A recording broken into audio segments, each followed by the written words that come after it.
Betul.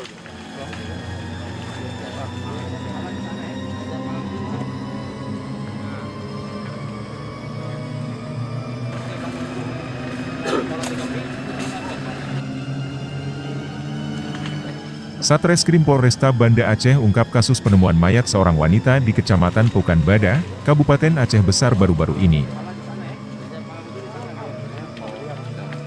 Belakangan diketahui, mayat wanita yang terbungkus jas hujan tersebut, berinisial NZ, 47 tahun, seorang ibu rumah tangga. Korban diketahui dibunuh oleh pria berinisial HH, 49 tahun, yang merupakan mantan suaminya.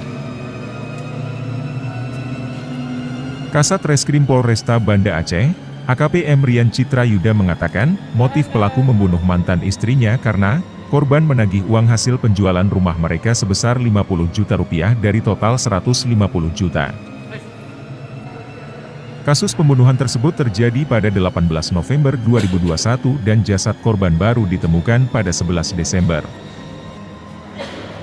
Sebelum membuang mayat korban, pelaku menyimpan jenazah korban di rumahnya. Sangkakan yaitu pasal 338 junto pasal 340 KUH pidana dengan ancaman minimal 15 tahun dan maksimal hukuman mati. Untuk menghilangkan jejak, pelaku juga mencukur rambut korban dan membungkusnya dengan jas hujan dalam kondisi tanpa busana. Mayat ibu 6 anak itu kemudian ditemukan warga pada 14 Desember lalu. Tak lama berselang polisi berhasil meringkus pelaku. Dari Banda Aceh, Tim Liputan Aceh Video melaporkan.